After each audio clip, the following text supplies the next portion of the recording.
Assalamualaikum warahmatullahi wabarakatuh. Alhamdulillahirabbil alamin wa bihi nasta'in ala umuri dunya waddin. Assalatu wassalamu ala asyrafil anbiya'i wal mursalin wa ala alihi wa sahbihi ajma'in. Hadirin jamaah salat zuhur yang dimuliakan Allah, pertama kita mengucapkan puji dan syukur kepada Allah Subhanahu wa taala. Kita alhamdulillah Allah Subhanahu wa taala memberikan nilai kepada kita karena kita beriman. Amal soleh apapun, sebaik-baiknya amal, tanpa iman tidak ada yang diterima oleh Allah Subhanahu wa taala. Salam dan salam kita haturkan kepada Rasulullah sallallahu alaihi wasallam. Hadirin rahimakumullah, insyaallah pada hari ini kita berbicara tentang ilmu usul fikih. Ilmu memang jarang, apalagi di masjid jarang, di kuliah juga termasuk materi yang kadang banyak yang kamu ngajar ilmu ini. Namun hari ini kita sederhanakan ilmu ini, dan saya kira ini penting di tengah banyak masalah dalam masalah keagamaan. Sebenarnya saudara-saudara kita haturkan kepada Rasulullah SAW. Alhamdulillah, semua ulama sepakat bahwa diterimanya amal manusia, pertama jelas dia harus beriman. Jadi sehebat apapun Thomas Alva Edison menemukan lampu dan bermanfaat bagi manusia, karena tidak beriman yang ada nilainya. Jadi man aradul akhirah wa sa'alaha sa'iha wa huwa mu'minun. Jadi ada syaratnya, wa huwa mu'minun, dia harus beriman. Maka tadi iman kita pembeda amal kita, baik berupa ibadah atau berupa selain ibadah yang disebut muamalah, bisa bernilai pahala. Syaratnya bagaimana? Kita beriman. Itu jelas, semua sepakat. Namun ketika kita beriman dan kita akan melakukan amal soleh, pertanyaan pertama harus ditanya adalah apakah amal tersebut disyariatkan atau tidak. Yang kedua, apakah kita melakukannya ikhlas atau tidak. Syarat Allah menerima amal kita, pertama disyariatkan, yang kedua ikhlas. Nah, kalau ikhlas itu urusan kita masing-masing dengan Allah. Sudah. Ikhlas urusan kita dengan Allah. Kita hanya dianjurkan ikhlaslah. Bagaimana antara kita dengan Allah? Sudah. Yang kita bahas adalah disyariatkan atau tidak. Dalam bab disyariatkan atau tidak, maka salah satu bukti itu disyariatkan ada dalil yang jelas. Ada dalil yang jelas. Nah, masalahnya nanti kita masuk bulan Rajab. Saya dan SMS ngirim posting puasa 100 hari lagi. Subhanallah, apa iya cepat banget gitu. Nah, nanti sebentar lagi kita masuk bulan Rajab, atau 1,5 bulan lagi lah di bulan ini. Nanti ada namanya sholat raghaib. Banyak yang melakukan sholat raghaib. Pertanyaannya, disyariatkan atau tidak? Bagaimana? Dalilnya apa? Sunnahnya sahih atau tidak? Kalau sahih berarti disyariatkan, kalau tidak berarti tidak disyariatkan. Kenapa? Capek kita beramal, tidak disyariatkan, ya nggak akan ada pahala. Oleh karena itu, langkah pertama, disyariatkan atau tidak. Nah, dalam ilmu ushul fikih, salah satu pembahasannya dalil yang bisa dipertanggungjawabkan bahwa memang disyariatkan oleh Allah Subhanahu wa taala dengan hukum-hukum. Misalkan kadang ini permasalahan di masyarakat kita, membawakan masalah agama, Quran tidak ada, sunnah tidak ada, sirah tidak ada, terus ngomong apa kalau begitu? Kenapa? Masalahnya agama ini dipastikan dari Allah. Untuk memastikan itu dari Allah, dalilnya harus jelas. Apa saja dalil yang jelas? di dalam ilmu usul fikih dibahas tentang dalil yang melandasi amal-amal kita yang bisa dipertanggungjawabkan bahwa amal tersebut adalah disyariatkan. Kalau sudah disyariatkan, tinggal kita ikhlas atau tidak. Disyariatkan tambah ikhlas sama dengan pahala.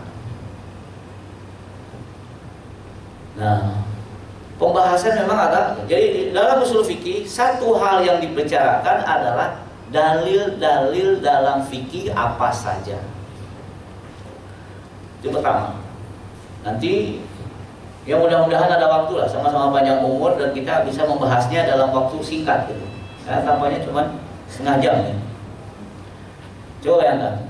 Jadi kalau begitu prinsip kita dalam hal kita beragama, maaf, dalilnya apa? Al-Quran, oke. As-Sunnah, oke. Tapi sahih atau tidak? Kemudian ijma, oke. Qiyas, oke. Nanti ada lagi turunannya sampai 11 dalil.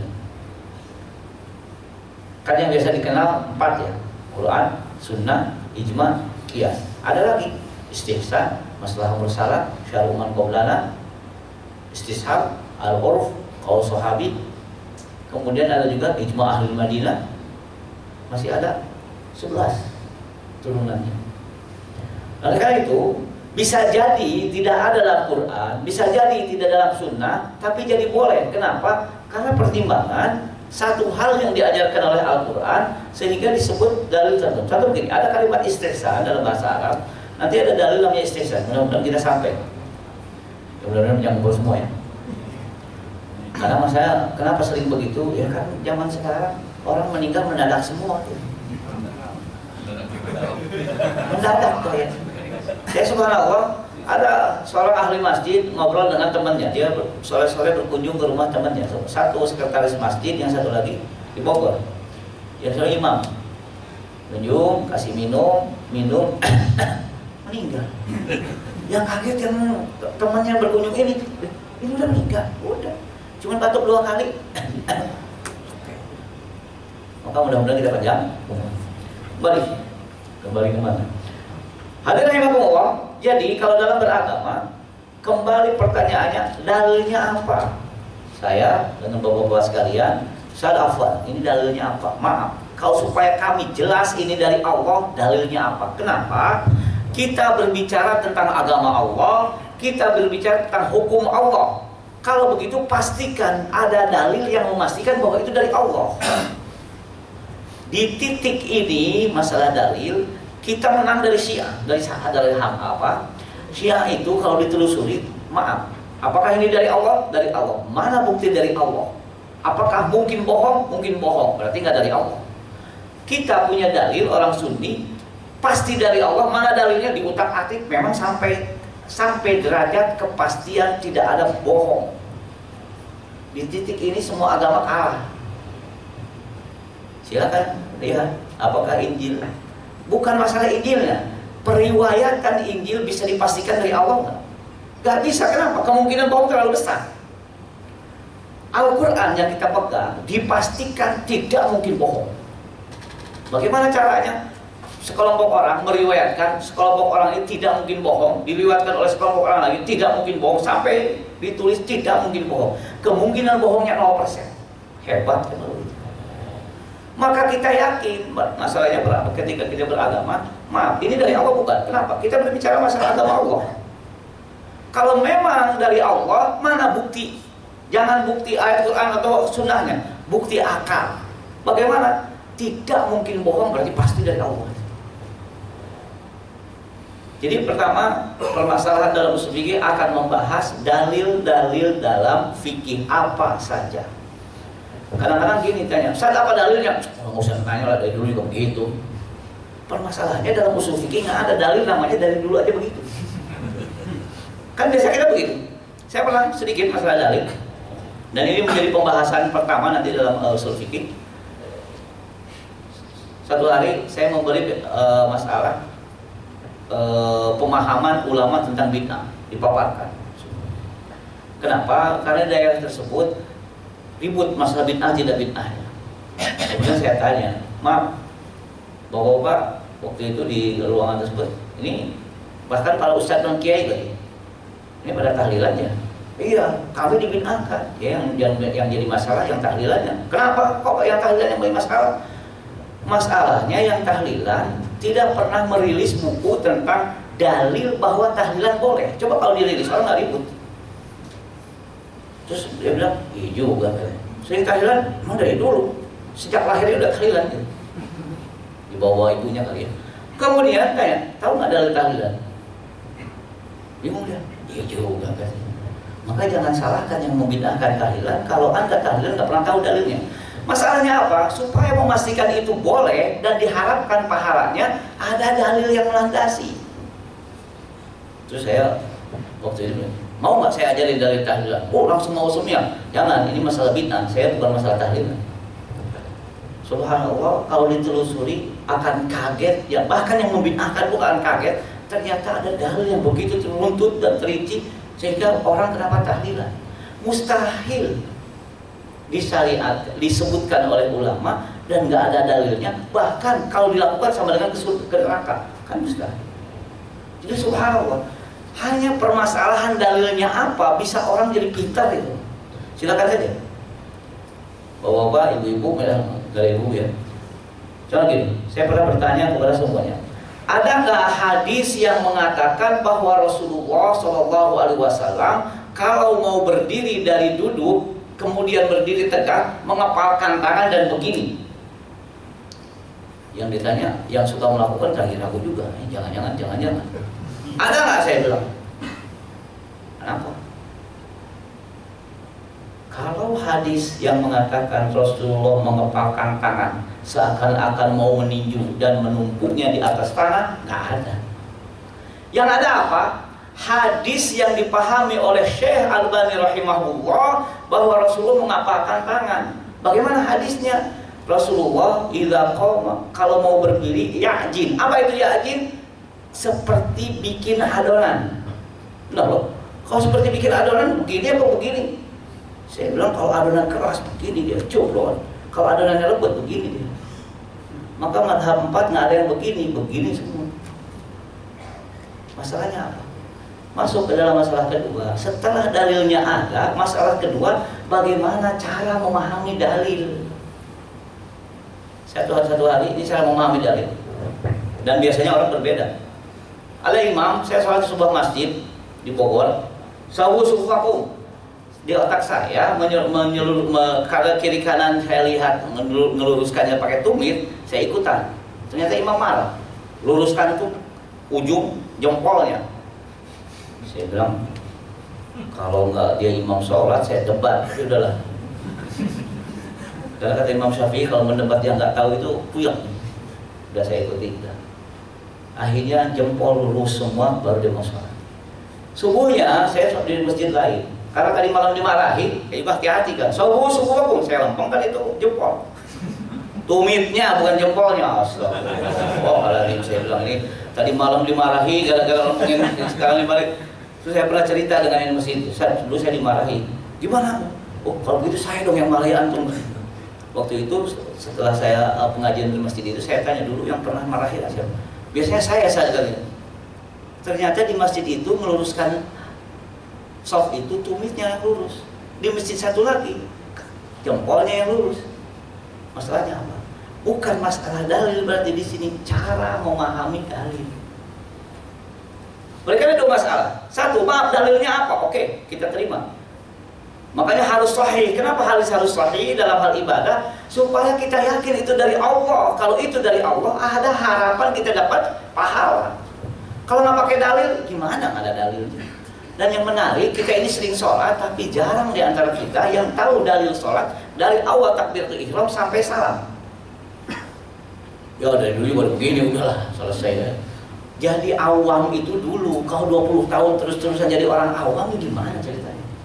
Mana kita tolabul ilmi fardhu ala kulli muslimin wa muslimah, maka kita justru cari ilmu. Kalau giliran mau haji, manasik haji, kalau mau sholat, nggak ada manasik sholat, ya dia ikuti mereka begitu, ya kiri kanan goyang-goyang juga.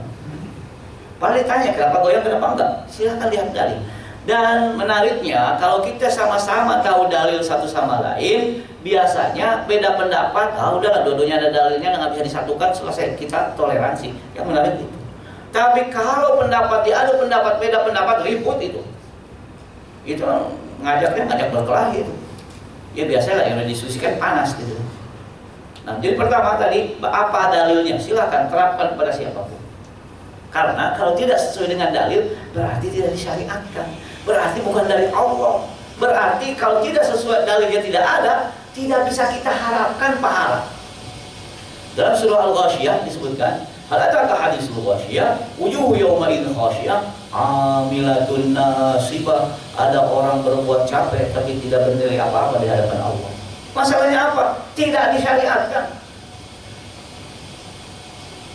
Masalah ikhlas itu tinggal kita dengan tidak. Pokok syarat pertama dulu selesai, baru kita pikir masalah ikhlas. So ikhlas apapun kalau tidak disyariatkan ya nggak dapat apa-apa. Kadang mengeluarkan uang kan. Kadang mengeluarkan uang. Akhirnya tadi pertama dalil, kedua bagaimana memahami dari usul fikih berbicara dalam pertama apa yang bernama dalil-dalil apa saja dalam syariat. Memang biasanya dimulai dari apa itu hukum, apa ini. Kesimpulannya hukum adalah hal yang disyariatkan Allah melalui Quran atau melalui sunnah yang sahih. Harus ditambah yang sahih. Kenapa? Karena kalau sunnah saja banyak yang nggak sahih. Subhanallah. Ini permasalahan di masyarakat. Ketika ada namanya sholat raghaib, nanti di bulan Rajab ada namanya sholat raghaib. Imam Nawawi mengatakan sholat raghaib hadisnya tidak sahih, bahkan bid'ah, madmumah, qabihah, sudah bid'ah, dicela dan buruk lagi. Tapi lawannya Imam Ghazali dalam kitab Ihya Ulumuddin mengatakan hadisnya sahih. Terus terkadang yang jadi masalah memang di masyarakat, menurut satu imam tidak boleh, menurut imam yang lain boleh banget. Maka sering terjadi nisfu sa'banan, sama masalahnya itu. Bukan masalah hadis dhaif tidak dhaif. Antara Imam Ghazali dalam Ihya Ulumuddin dengan imam yang lain beda pendapat dalam masalah-masalah ini. Sehingga semakin dibid'ahkan yang namanya sholat nisfu Sya'ban, pengikut Imam Ghazali tetap jalan. Kenapa? Ente siapa? Imam Ghazali. Umurnya saja kalau dihitung dengan buku yang ditulis itu lebih panjang buku yang ditulis daripada umurnya. Kita ini kalaupun disuruh ngitung lembaran buku yang ditulis Imam Ghazali 1, 2, 3 capek itu. Apalagi suruh bacanya, suruh ngitung gini aja udah capek. Puluhan, bukan puluhan, ribuan lembar. Bahkan para ulama dulu itu saking seringnya menulis, subhanallah, disebutkan jumlah tulisannya lebih panjang dari umurnya. Akhirnya rahimahullah kadang-kadang ketika di depan mana dalilnya, dia ada dalil sama. Cuman masalahnya satu bilang sahih, satu tidak. Maka penting ketika disebutkan mana dalilnya, Al-Qur'annya mana, hadisnya mana, sahih atau tidak sahih, dan ini ada dalam pembahasan usul fikih. Jadi usul fikih akan berbeda pertama, dalil itu apa saja. Kadang-kadang dalilnya tadi saya sebutkan istihsan. Bagaimana istihsan? Ini sekedar supaya kita mengerti secara teks, kalau ada najis di badan itu nggak sah sholat. Tapi bagaimana kalau najisnya sulit dihindari? Contoh, apakah kita bisa menghindari lalat? Tidak.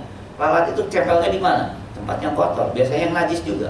Apakah kita harus ganti baju kalau lalat nempel di badan kita?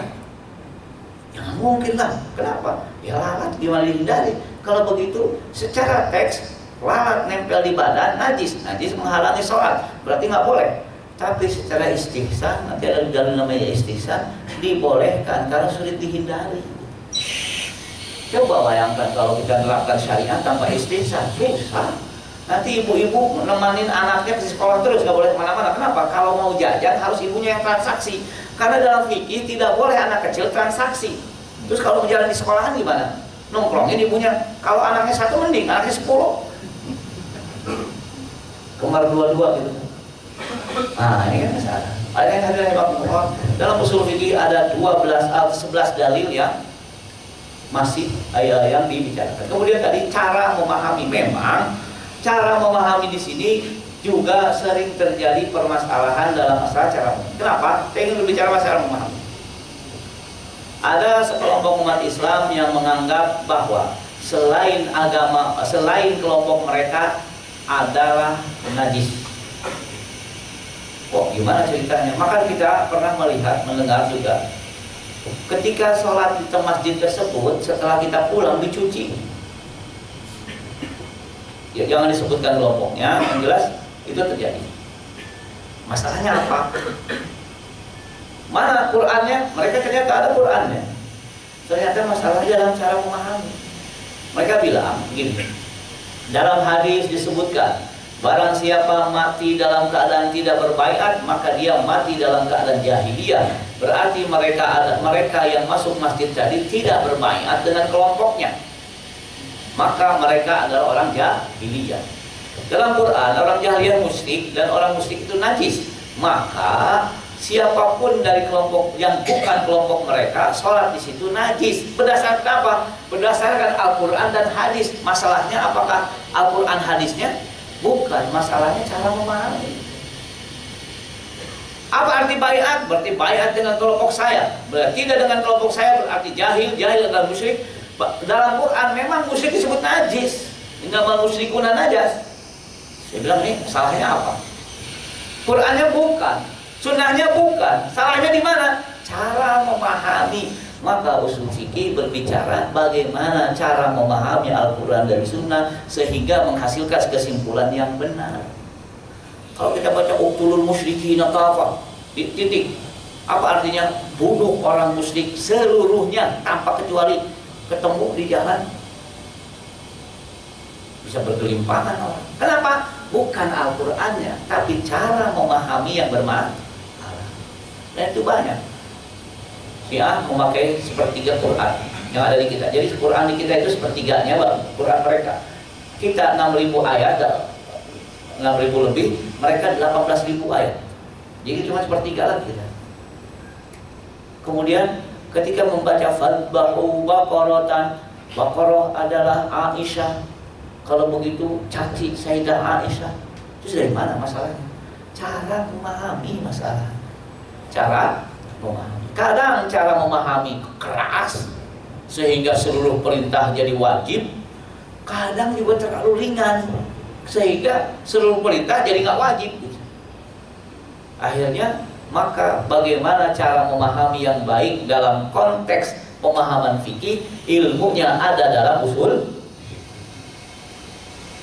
Kemudian ketiga, biasanya usul fikih berbicara yang ketiga tentang masalah mujtahid. Kenapa? Karena biasanya ilmu ini dipakai oleh para mujtahid untuk beristihad. Jadi para mujtahid seperti Imam Syafi'i, jadi mujtahid itu nggak banyak. Di antara Imam Syafi'i, Imam Abu Hanifah, Imam Malik dan Imam Ahmad bin Hanbal. Imam Bukhari yang begitu hebat dalam hadis bukan mujtahid mustaqil, masih dalam madhab Syafi'i. Jadi yang dikenal oleh masyarakat kita 4, yaitu Imam Malik, Imam Syafi'i, Imam Ahmad bin Hanbal dan Imam Abu Hanifah bersahih. Alhamdulillah, ilmu usul fikih dipakai oleh para mujtahid. Untuk apa? Untuk memahami Quran dan Sunnah yang berhubungan dengan fikih, hukum-hukum Islam. Maka fikih adalah hasil produk ijtihad dari para mujtahid dengan memakai ilmu-ilmu alat. Ilmu alat itu adalah ilmu bahasa, ada masalah hadis, ada tafsir, kemudian di antaranya usul fikih. 12 disiplin ilmu ini dipakai untuk memahami Quran dan Sunnah, menghasilkan fikih sebagai produk. Bahan bakunya apa? Quran dan Sunnah. Maka usul fikih menduduki posisi antara Quran dan Sunnah dengan fikih, di tengahnya usul fikih. Siapa yang memakai? Mujtahid. Maka pembahasan usul fikih diantaranya apa itu ijtihad, siap syarat-syarat ijtihad, bagaimana melakukan ijtihad sehingga bisa diketahui siapa yang berhak memakai ilmu usul fikih. Kadang ada yang bertanya begini, Kalau yang memakai usul fikih adalah para mujtahid, kemudian ngapain kita belajar usul fikih? Orang kita bukan mujtahid. Benar sih. Kalau begitu kita bubar, ya kan? Namun hadirin rahimakumullah, paling tidak ketika kita tahu usul fikih, kita ngerti kenapa sih imam ini bilang begini, kenapa sih ini begini. Kenapa? Karena kita memahami, oh, kenapa sih imam ini pakai dalil ini? Kenapa? Kita mengerti, paling tidak kita memahami. Yang paling besar bisa kita manfaatkan dari ilmu usul fikih, paling tidak kita kalau terjadi perbedaan pendapat saling menghargai, karena kita tahu yang namanya beda pendapat gak bisa dihindari. Mustahil menyatukan umat dalam satu pendapat fikih, mustahil. Kenapa? Imam Malik pernah diminta oleh Harun Ar-Rasyid, Imam Malik, daripada orang ribut-ribut terus masalah fikih, lebih baik kita jadikan mazhab Maliki satu-satunya mazhab yang boleh di dunia Islam ini. Ada yang namanya jangan. Kenapa? Karena orang itu walaupun kepala rambutnya sama tapi beda pendapat. Jangan. Kenapa? Mustahil. Maka hadirin rahimakumullah, tadi contoh sederhana, rasa-rasanya suku vakum ada yang beda. Tapi teliti ini ngomongnya gimana? Saya lihat di sana, tadi waktu masuk jempolnya, kan orang Arab jempol. Tapi masalahnya lurus itu dari imam atau dari makmum? Kalau dari imam berarti jempolnya. Karena kalau dari imam dan tumitnya, nggak lampang menurut imam. Orang sepatunya beda-beda, ada yang 39, 40, 41, 42, berarti sekarang ada yang 46 gitu. Kalau yang 46 nggak lurus-lurus itu. Berarti kan? Kalau dari makmum, tumitnya lampang. Maka di sini subhanallah, kadang-kadang sederhana, tapi setelah diteliti kok jadi pada beda pendapat. Tadi masalah, kenapa masalahnya yakin? Maka mazhab 4 pada begini, Syekh Al-Albani rahimahullah begini. Kenapa? Beda penafsiran kalimat yakin. Maka yang salah satu efek dari kita tahu usul fikih, sebetulnya kita bisa lebih membangun toleransi dalam hal perbedaan pendapat fikih, selama itu dalam ranah fikih dan bukan dalam ranah qat'i, yaitu kepastian. Kenapa? Kalau orang ada beda pendapat masalah tata cara sholat, itu memang toleransi. Tapi kalau ada orang mengatakan sholat tidak wajib, bukan toleransi lagi itu. Barang siapa mengatakan sholat tidak wajib, kafir, selesai. Kaf, alif, fa, ro, kafir, sudah selesai. Ada orang puasa nggak sholat, siapa bilang nggak usah ditanya dalilnya, kafir, selesai. Tapi kalau bagaimana, jadi sepakat sholat, oke. Sepakat angkat tangan, oke. Nggak sepakat takbiratul ihram, oke. Sepakat angkat tangan, oke. Cara angkat tangan baru beda. Ya, Rasulullah ketika takbiratul ihram sejajar tangannya. Masalahnya masalah apa? Bagaimana sejajar? Kan tangan itu ada 3, ada tengah, ada ujung, tengah. Allahu Akbar berarti ujungnya yang lompong. Allahu Akbar tengah berarti. Allahu Akbar berarti ini yang lompong. Maka Imam Nawawi mengatakan yang namanya sejajar bahu itu ini kena yang halus, ini sejajar dengan ini. Kok beda? Ya, kalau begitu baru toleransi. Tapi kalau ada mengatakan sholat tidak wajib, itu nggak ada toleransi lagi. Sini, nggak usah susah-susah, nggak usah malu-malu kalau mau jadi orang kafir, silakan saja. Orang di Indonesia nggak apa-apa kok, silakan aja. Supaya jelas kalau mati dikubur di mana gitu. Kan gampang. Kan yang repot apa? Dia nggak pernah sholat, tapi giliran mati minta disolatkan. Yang sholat aja nggak mau ke surga, apa kita doain? Kenapa? Ya bukti dia nggak mau ke surga, nggak mau sholat. Terus kita doain, ya Allah mudah-mudahan dia ke surga. Ya kata Allah, ya orang yang ngapain ke surga kita doain ngapain? Cukup satu orang yang nyolatin, anterin ke kuburan 4 orang selesai. Tapi ini nggak pernah. Saya suatu hari ada yang nanya ibu-ibu, Ustaz, gimana hukumnya kalau suaminya nggak pernah sholat, istri boleh minta cerai nggak? Saya jelaskan tuh. Boleh, saya begini-begini. Saya kira bukan suaminya. Mereka tuh jawab enak aja saya. Ternyata suaminya. Hadis itu setelah saya lewat ada yang naik. Kenapa? Oh, si ibu itu yang nanya suaminya meninggal. Berarti kan saya tahu sudah nggak pernah sholat langsung kabur. Kenapa? Daripada suruh nyolatin. Masalahnya apa? Yang meninggal aja nggak pengen ke surga, terus kita doain, ya nggak bakalan masuk. Orang yang pengen, dia aja nggak pengen. Karena Allah mengatakan, Rasulullah mengatakan surga dan neraka adalah pilihan kita. Kullukum fil jannah illa man aba. Seluruh di antara kita di surga kecuali yang nggak mau. Siapa yang nggak mau? Yang bilang sholat nggak wajib berarti nggak mau. Itu ngapain kita doain? Kalau di Mekah terjadi nggak pernah ke Masjidil Haram, pas meninggal ingin di Masjidil Haram. Ketika di bawah ya nggak masuk. Kan gede Masjidil Haram pintunya, nggak tahu nanti nggak masuk. Dikeluarin lagi. Ya. Saya kira ini yang saya sampaikan pada jadi usul fikih berbicara masalah dalil. Kedua, masalah cara memahami dalil. Ketiga, berbicara juga siapa yang berhak ijtihad. Namun sebelumnya karena berhubungan dengan hukum, maka yang dibahas adalah apa itu hukum, bagaimana itu hukum, kemudian setelah itu bagaimana dalil. Jadi pembahasan pertama adalah apa itu hukum, dan kita akan menemukan bahwa hukum adalah yang disyariatkan oleh Allah. Yang berhak menentukan hukum hanya Allah. Kadang menurut manusia, menurut Allah haram seharam-haramnya, menurut manusia halal sehalal-halalnya. Contohnya riba, haram seharam-haramnya menurut Allah, menurut manusia kenapa? Boleh, ya nggak di penjara. Barakallahu li wa lakum wa nafa'ani bima fihi minal ayati wa dzikril hakim. Kayak Jumatan aja.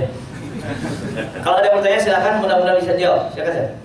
Kalau hukum yang saat ini halal haram itu yang menentukan fuqaha atau ahli hadis? Nah ini menarik pertanyaannya.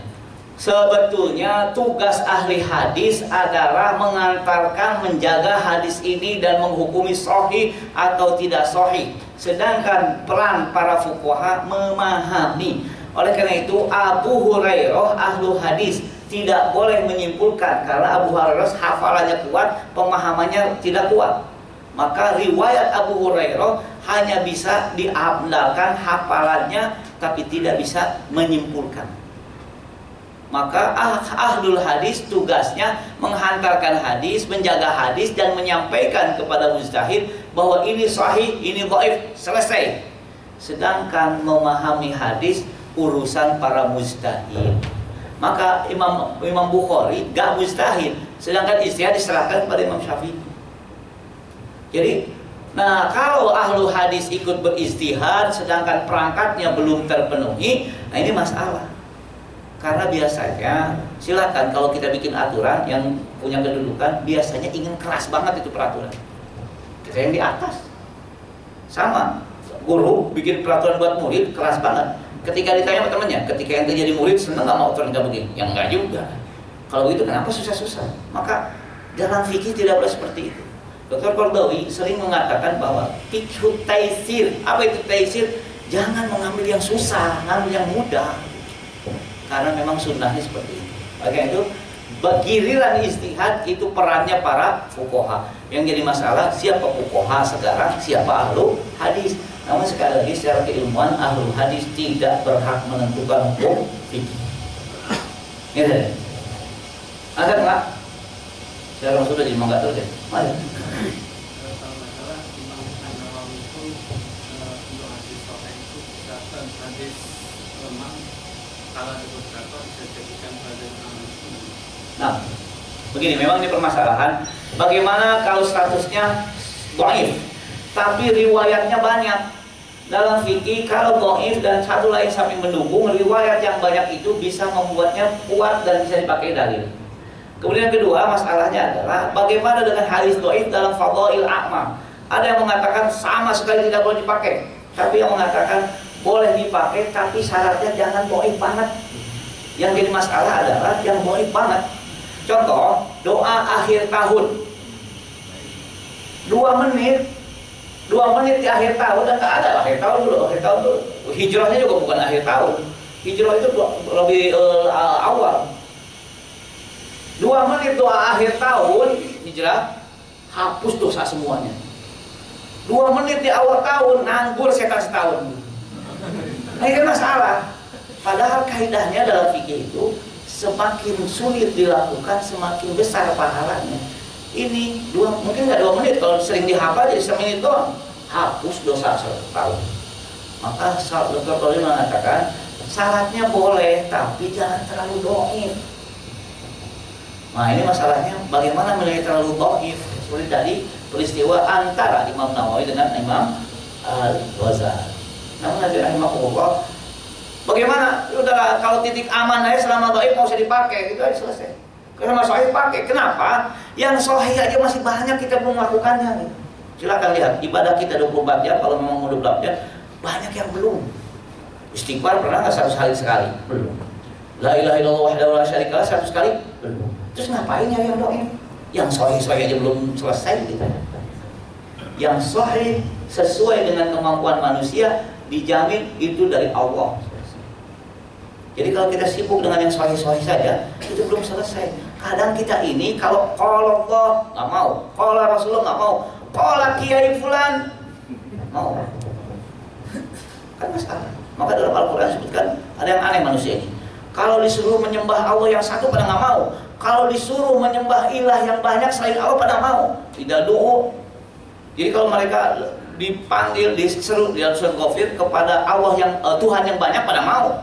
Kalau diseru pada Allah yang satu pada nggak mau, itu kan aneh manusia. Wallahualam bishawab, saya kira ini yang saya sampaikan. Sekali lagi mudah-mudahan bermanfaat. Syarat amal diterima 1, kita disyariatkan ikhlas. Masalah ikhlas urusan kita. Tapi tolong tanyakan dalilnya apa sehingga jelas. Jangan sampai kita capek nggak berapa-apa. Wallahualam bishawab. Assalamualaikum warahmatullahi wabarakatuh.